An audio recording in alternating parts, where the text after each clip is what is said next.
Sports for Real with Coach Hall. Today we're talking the 48 Laws of Power. Law number 9. Win through your actions, never through argument. There are a lot of examples in the pro sports world that would apply to this, like most of the laws that we're going to be talking about. But just in recent times, you had the incident where Devin Booker called out LeBron James. He didn't argue with him. He just showed him up. You seen that in boxing, like I talked about before, with Ricardo Mayorga trying to call out De La Hoya. And De La Hoya, he didn't say a whole lot. He took as much as he could before he finally spoke on it. But he backed up his words.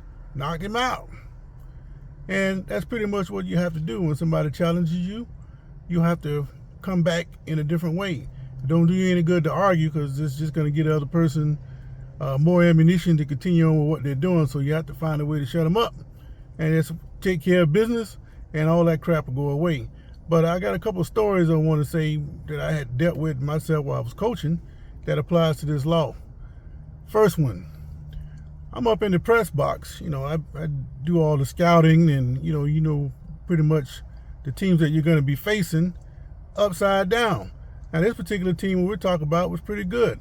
They had a quarterback who went to a Division I school. This was his senior year. And they had a couple nice defensive players, in particular, a cornerback. I don't remember what his name was or what became of him after he got out of high school, but the guy was pretty good. He was the type to, snatch interceptions out of the air with one hand.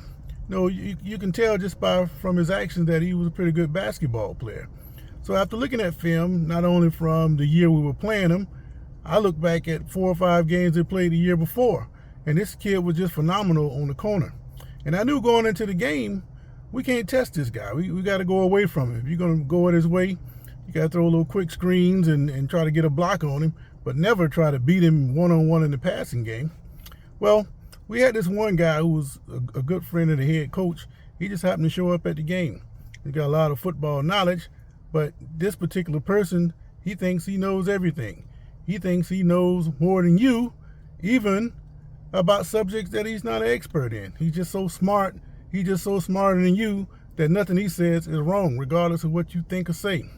Well, I just happened to hear, because like I said, I'm up in the press box. He's down there having a conversation with the head coach about what they think they want to try. So he tells the coach, throw the ball deep. I just happened to hear that. So I say, this side? No, man, you can't come to this side. We don't have anybody that can beat this guy. So this man erupts. I don't give a crap about no high school football. This is high school. So what? You throw it down there, you might catch it. In a lot of cases, that might be true.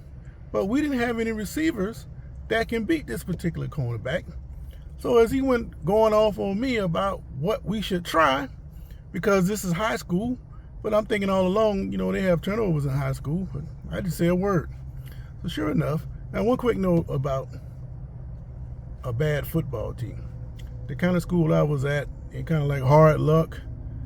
They didn't have a whole lot of guys playing football, and the ones that they had, they couldn't afford to lose, but they would always do something to get themselves in trouble. So we were never at full strength, and you didn't have any good luck.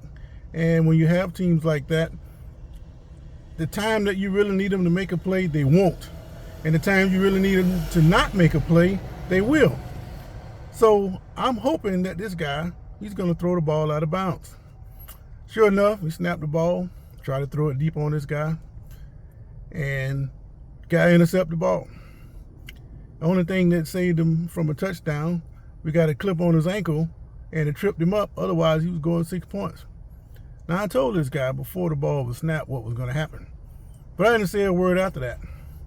And just like I thought, my actions was not to argue with this guy, because I knew what was going to happen.